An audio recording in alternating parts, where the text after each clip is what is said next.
খবরে নজর রাখবো। বিভাজনের রাজনীতি হাতিয়ার তৃণমূলের। ইউসুফ পাঠানের জয়ের পিছনে রয়েছে তোষণের রাজনীতি। বিস্ফোরক অভিযোগ ভরতপুরের তৃণমূল বিধায়কের। লোকসভা নির্বাচনে ভোট ভাগ হয়েছে, ভোট ভাগ না করলে ইউসুফ পাঠান জিততে পারত না। আমি না থাকলে এলাকায় কেউ জিততে পারবে না, মন্তব্য তৃণমূল বিধায়ক হুমায়ুন কবিরের। আরো একবার জানিয়ে রাখতে চাইবো, আবারও ভোট ভাগের গল্প চলে এলো, আবারও ভোট ভাগ বিভাজনের যে রাজনীতি চলে এলো তৃণমূলের মুখে খুব স্পষ্টভাবে। কি বলেছেন হুমায়ুন কবির শুনে নেব। হুমায়ুন কবিরের কোনো দলের ব্যাক সাপোর্টের দরকার হয় না। যারা ভোট দিতে যান, অর্থাৎ ভোট যে পোল হয়, সেই পোল ভোটের আমি বলছি হুমায়ুন কবির এতটাই শক্তিধর, সেখানে এতটাই ক্ষমতাবান যে হুমায়ুন কবির সমস্ত কিছুর হেরফের করে দিতে পারে, রেজাল্ট উঠে দিতে পারে।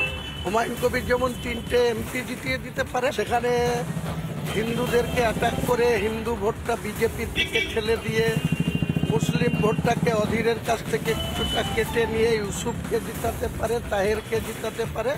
প্রয়োজন যখন দেখা দেবে সেই ধরনের তাস খেলে যেখানে 70% মুসলিম ভোট তার 90% পোল হয়, আর যেখানে 30% হিন্দু ভোট তার পোল হয় 60%। কারণ হিন্দু ভাইরা ভোট দিতেই অত আগ্রহ দেখান না। এই 2024-এ ইউসুফ পাঠান, যেখানে আমি 98,000 ভোট পেয়েছি, তার ভোট এখানে 15% কমে গেল। ভোটটা শুধু বিভাজনের জন্য আমরা 3টে প্রার্থী জিতেছি, তার জন্য আমিও ক্রেডিট নিচ্ছি না, জনগণকে সেই ক্রেডিট দিচ্ছি। বিট্টু আমাদের প্রতিনিধি রয়েছেন, সরাসরি চলে যাব বিট্টুর কাছে। বিট্টু, ইউসুফ পাঠানের ভোটে জেতা তাহলে হুমায়ুন কবিরের বিভাজনের তাস?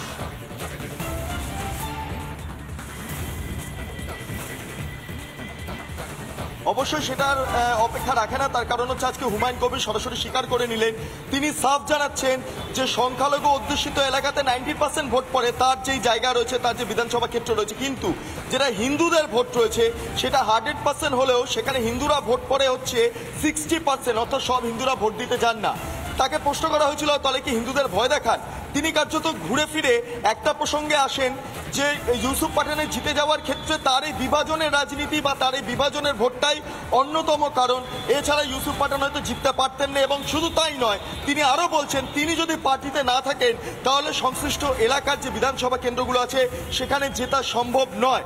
এবং এর পাশাপাশি আরেকটা বিষয় তিনি উত্থাপন করেছেন, তিনি জেলা সভাপতি যিনি রয়েছেন অপূর্ব বিশ্বাস অর্থাৎ ডেভিড, তার বিরুদ্ধে কার্যত সরব হয়েছেন, এবং তাকে যদি না সরানো হয় তাহলে আগামী 1 জানুয়ারি 2025-এ তিনি পৃথকভাবে সিদ্ধান্ত নেবেন দলের বাইরে বেরিয়ে গিয়ে, অর্থাৎ 31 ডিসেম্বর 2024 পর্যন্ত একটা সময়সীমা তৃণমূল কংগ্রেস, মমতা বন্দ্যোপাধ্যায় এবং অভিষেক বন্দ্যোপাধ্যায়কে তিনি একটা ডেডলাইন দিয়ে রেখেছেন। সে বিষয়টাও আজকে রিপাবলিক বাংলার ক্যামেরায় সরাসরি জানিয়েছেন হুমায়ুন কবির।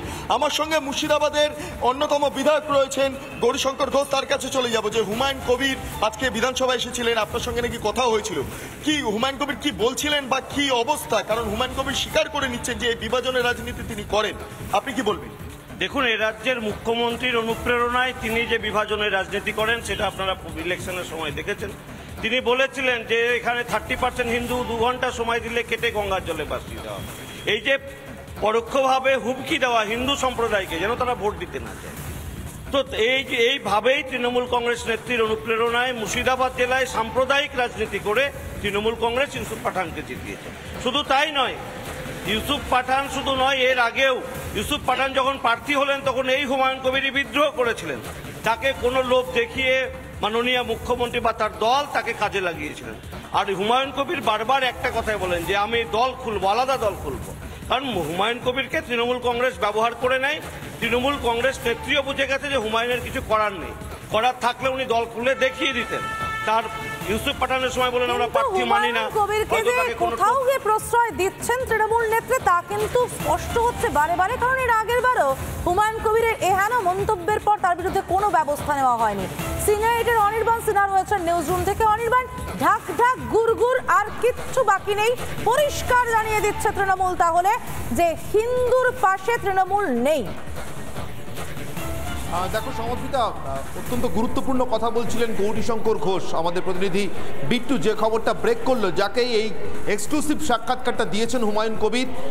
বিট্টুকেই হুমায়ুন কবির বিট্টুর মাধ্যমেই সময় বেঁধে দিয়েছেন তৃণমূল কংগ্রেস নেতৃত্বকে। মুর্শিদাবাদ জেলায় হুমায়ুন কবির এবং অপূর্ব সরকারের মধ্যে যে দ্বন্দ্ব চলছে, তৃণমূলের অন্তর্দলীয় কোন্দল, সেই কোন্দলে তৃণমূল নেতৃত্ব কাকে বেছে নেবেন এবং সেই বেছে নেওয়ার ক্ষেত্রে হুমায়ুন কবিরকে বেছে নিতে তাদের কেন প্রায়োরিটি থাকা উচিত, কেন হুমায়ুন কবিরের অগ্রাধিকার পাওয়া উচিত তৃণমূল নেতৃত্বের কাছে, সেটা বোঝাতে গিয়েই হুমায়ুন কবির বলেছেন যে তিনি কিভাবে মুর্শিদাবাদ জেলায় হিন্দু ভোট মুসলমান ভোট ভাগ করে তৃণমূল কংগ্রেসের প্রার্থী ইউসুফ পাঠানকে বহরমপুর কেন্দ্রে জিততে সাহায্য করেছেন এবং কিভাবে ভোটের তাস উল্টে দিয়েছেন, পাশা উল্টে দিয়েছেন। গৌরীশঙ্কর ঘোষ নিজেও ওই ভোটে প্রার্থী ছিলেন, ফলে তার যে বক্তব্য, ভোটের ঠিক আগেই ভরতপুরের বিধায়ক গঙ্গার জলে কেটে ভাসিয়ে দেওয়ার কথা বলেছিলেন এবং সেই কেটে ভাসিয়ে দেওয়ার কথা বলার পর আলাদা করে হিন্দু ভোটে তার যে মেরুকরণ ঘটেছিল, মুসলিম ভোটেরও সঙ্গে সঙ্গে একই রকম মেরুকরণ ঘটেছিল এবং সেই মেরুকরণের উপরে ভর করেই যে কোটানকোট বহিরাগত, আমি কিন্তু ভারতের যে কোনো নাগরিক যে কোনো রাজ্যে গিয়ে ভোটে লড়তে পারেন এই ব্যবস্থায় বিশ্বাস করি। এটা আমার সংসদীয় ব্যবস্থা, এটা আমার সংবিধান আমাদেরকে দিয়েছে। আমি তৃণমূল কংগ্রেসের মতো কাউকে বহিরাগত বলি না, কিন্তু তৃণমূল যেভাবে বলে সেইভাবে কোটানকোট বহিরাগত ইউসুফ পাঠান গুজরাট থেকে এসে বহরমপুরের মাটি থেকে যে জিতে গেলেন, সাতবারের এমপি, লোকসভার সাংসদ, যিনি বহরমপুরকে ঘরের মাটি বানিয়ে ফেলেছিলেন, ঘরের মাঠ বানিয়ে ফেলেছিলেন অধীর চৌধুরী, প্রদেশ কংগ্রেস সভাপতি তৎকালীন, তাকে হারিয়ে তার পিছনে আসল রসায়নটা কিন্তু আজকে খোলসা করে স্পষ্ট করে একদম সামনে নিয়ে এসে ফেললেন হুমায়ুন কবির। এই কথাটা এর আগে যতবার টেলিভিশন স্টুডিওতে আলোচনা হয়েছে, বিভিন্ন বিতর্কে আলোচনা হয়েছে, সমাধিত তোমার মনে থাকবে, তৃণমূল কংগ্রেসের পক্ষ থেকে যারা আসতেন অথবা তাদের মুখপাত্র, তারা যারা সাংবাদিক বৈঠক করতেন, তাদের নেতৃত্ব যারা সাংবাদিক বৈঠক করতেন, এমনকি মমতা বন্দ্যোপাধ্যায়, অভিষেক বন্দ্যোপাধ্যায় পর্যন্ত বরাবর ভোট ভাগ মেরুকরণের রাজনীতির দায়টা ঠেলে দিয়েছেন বিজেপির দিকে। আজ হুমায়ুন কবির স্পষ্ট করে দিলেন, খোলসা করে দিলেন তৃণমূল নেতৃত্বের আসল ভূমিকাটা। বহিরাগত ইউসুফ পাঠানকে জেতাতে হিন্দু মুসলমান ভোট ভাগ করাবার জন্য হুমায়ুন কবিরকে ব্যবহার করা হয়েছিল। এবার হুমায়ুন কবির তার মতো করে, আমি শায়লকের ল্যাঙ্গুয়েজে বলতে পারি, ভাষায় বলতে পারি, তার পাউন্ড অফ ফ্লেশ চাইছেন, অর্থাৎ তার যতটা প্রাপ্য দলের কাছ থেকে বুঝে নিতে চাইছেন। দল তাকে সেটা দেবে কিনা তাতে অপূর্ব সরকারের কি হবে, হুমায়ুন কবিরের কি হবে, সেটা পরের কথা। কিন্তু অত্যন্ত আশঙ্কাজনক যে কথাটা হুমায়ুন কবিরের মুখ দিয়ে শোনা গেল, 70% মুসলিম, তার 90% যাতে তৃণমূলে ভোট দেয় এনশিওর করিয়েছি, 30% হিন্দু, তারা বেশিরভাগই ভোট দিতে যান না বা তাদের অনেকের ভোট দিতে যেতে অরুচি, এবং তাদের মধ্যে যারা ভোট দিতে যাবেন তাদের ভোটটা যাতে মেরুকরণ হয়ে বিজেপিতে যায় এবং এভাবে যাতে অধীর চৌধুরী হেরে যান, অর্থাৎ শেষমেশ ইউসুফ পাঠান জিতে যান। ঠিক এইভাবেই কি বাঙালি হিন্দু সর্বত্র পিছনে থাকবে, বারবার পিছনে থাকবে? আমি একবারও এই দেশের নাগরিক ইউসুফ পাঠানকে পশ্চিমবঙ্গে বহিরাগত বলছি না, কিন্তু ইউসুফ পাঠান কোন রাজনীতির সাপেক্ষে, আদৌ সেটাকে রাজনীতি বলা যায় কিনা, কোন ভয়ঙ্কর সাম্প্রদায়িক তাস খেলে ইউসুফ পাঠানকে জেতানো হলো, সেটা ইউসুফ পাঠান নিজেও নিশ্চয়ই জানেন। ঠিক সেভাবে জেতাটা কি আবার সংবিধান সম্মত? সংবিধান ভোটে লড়ার অধিকার দিয়েছে, যে কোনো মানুষকে যে কোনো রাজ্যে গিয়ে লড়ার অধিকার দিয়েছে, মানে কি সংবিধান সাম্প্রদায়িক বিভাজন ঘটিয়ে সাম্প্রদায়িক তাস খেলে গুজরাটের ইউসুফ পাঠানকে বহরমপুর থেকে নির্বাচিত হয়ে যাওয়ার নৈতিক অধিকারটা দিয়েছে? নির্বাচনী অধিকার তো নিশ্চয়ই দিয়েছে, নাহলে তিনি এই মুহূর্তে ভারতের পার্লামেন্টে বসে আছেন কি করে সমাধিতা? কিন্তু নৈতিক অধিকারটাকে দিয়েছে। যদি না দিয়ে থাকে তাহলে হিন্দু বাঙালিরও কি একটা নৈতিক কল নেওয়ার, নৈতিক আহ্বান নেওয়ার সময় হয়ে এসছে? তারা কোন দিকে যাবেন, ভবিষ্যতে কি ভেবে কাকে ভোট দেবেন? অধীর রঞ্জন চৌধুরী তার ভবিষ্যৎ সম্পর্কেও তো প্রশ্ন তুলে দিলেন হুমায়ুন কবির, তার খেলা এই তাসটা আজকে প্রকাশ্যে স্পষ্ট করে দিয়ে। এরপর যদি আবার কোনোদিন বহরমপুরে নির্বাচনে দাঁড়ান অধীর রঞ্জন চৌধুরী, কিভাবে জিতবেন? আবার তো একই তাস খেলা হবে, অন্য কোনো কায়দায় খেলা হবে। এবার হিন্দুদের কেটে ভাসিয়ে দেওয়ার কথা সরাসরি বলেছেন ভাগীরথীর জলে, গঙ্গার জলে হুমায়ুন কবির। সেবার অন্য কিছু হয়তো বলবেন, কিন্তু এমন কিছু বলবেন নিশ্চিত যাতে ওই ভোট ভাগটা নিশ্চিত থাকে। সমাধিতা, অনির্বাণ সঙ্গে থাকো তুমি আমাদের, আমরা একবার শুনে নেবো যে কথাটা তুমি এক্ষুনি বলছিলে এবং গৌরীশঙ্কর বাবু বলছিলেন যে কথাটা, অর্থাৎ হুমায়ুন কবিরের সেই কেটে ভাসিয়ে দেওয়ার বক্তব্য দর্শকদের শোনাতে চাইবো। কত ধানে কত চাল হয়, 2 ঘন্টার মধ্যে তোমাদেরকে যদি ভাগীরথীর গঙ্গায় না ফেলতে পারি রাজনীতি থেকে সরে যাব। কত ধানে কত চাল হয়, 2 ঘন্টার মধ্যে তোমাদেরকে যদি ভাগীরথীর গঙ্গায় না ফেলতে পারি রাজনীতি থেকে সরে যাব। আমি আরো একবার অনির্বাণ সেনাখায় চলে যাবো। অনির্বাণ, আমরা আরো একবার শোনালাম এবং এই কথা বলার পরেও কিন্তু কোনো ধরনের ব্যবস্থা হুমায়ুন কবিরের বিরুদ্ধে নেওয়া হয়নি। আবারও তাই একই রকম কথা বলতে সাহস করলেন হুমায়ুন কবির। তাহলে কোথাও গিয়ে এই যে মেরুকরণের রাজনীতির কথা তুমি বলছিলে, সেটার স্পষ্ট সমর্থন শাসক দলের মাথা থেকেই আসছে, এটা কি আবারও একবার প্রকাশ্যে চলে এলো না?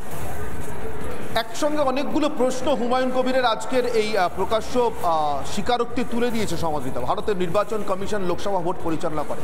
ভরতপুরের বিধায়কের এই প্রকাশ্য হুমকি, নারকীয় হুমকির পরেও তারা আজ পর্যন্ত ভরতপুরের বিধায়কের বিরুদ্ধে, হুমায়ুন কবিরের বিরুদ্ধে, একজন জনপ্রতিনিধির বিরুদ্ধে কোনো ব্যবস্থা নিতে পারেননি, তাকে জেলের গারদে পুরতে পারেননি।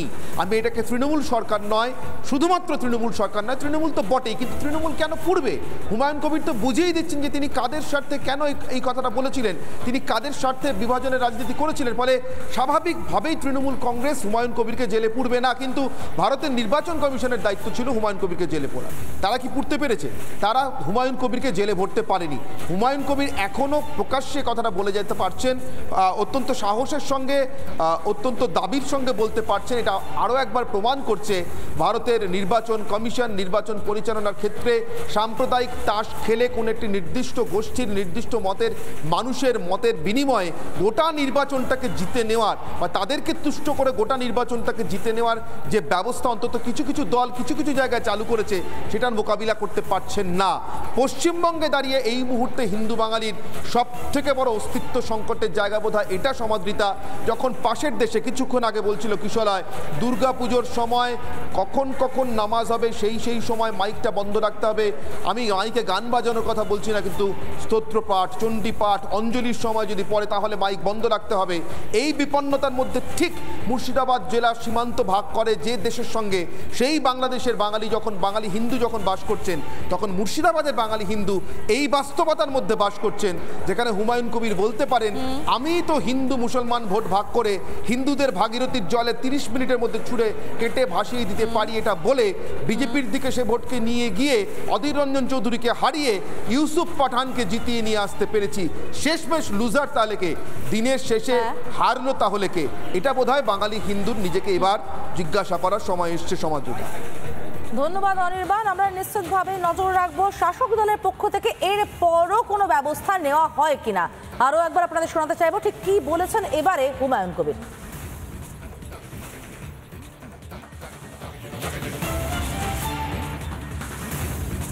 কবিরের কোনো দলের ব্যাক সাপোর্টের দরকার হয় না। যারা ভোট দিতে যান, অর্থাৎ ভোট যে পোল হয়, সেই পোল ভোটের আমি বলছি হুমায়ুন কবির এতটাই শক্তিধর, সেখানে এতটাই ক্ষমতাবান যে হুমায়ুন কবির সমস্ত কিছুর হেরফের করে দিতে পারে, রেজাল্ট উল্টে দিতে পারে। হুমায়ুন কবির যেমন 3টে এমপি জিতিয়ে দিতে পারে, সেখানে হিন্দুদেরকে অ্যাটাক করে হিন্দু ভোটটা বিজেপির দিকে ঠেলে দিয়ে মুসলিম ভোটটাকে অধীরের কাছ থেকে কিছুটা কেটে নিয়ে ইউসুফকে জিতাতে পারে, তাহেরকে জিতাতে পারে। প্রয়োজন যখন দেখা দেবে সেই ধরনের তাস খেলে যেখানে 70% মুসলিম ভোট তার 90% পোল হয়, আর যেখানে 30% হিন্দু ভোট তার পোল হয় 60%। কারণ হিন্দু ভাইরা ভোট দিতেই অত আগ্রহ দেখান না। এই 2024-এ ইউসুফ পাঠান, যেখানে আমি 98,000 ভোট পেয়েছি, তার ভোট এখানে 15% কমে গেল। ভোটটা শুধু বিভাজনের জন্য আমরা 3টে প্রার্থী জিতেছি, তার জন্য আমিও ক্রেডিট নিচ্ছি না, জনগণকেই সেই ক্রেডিট দিচ্ছি।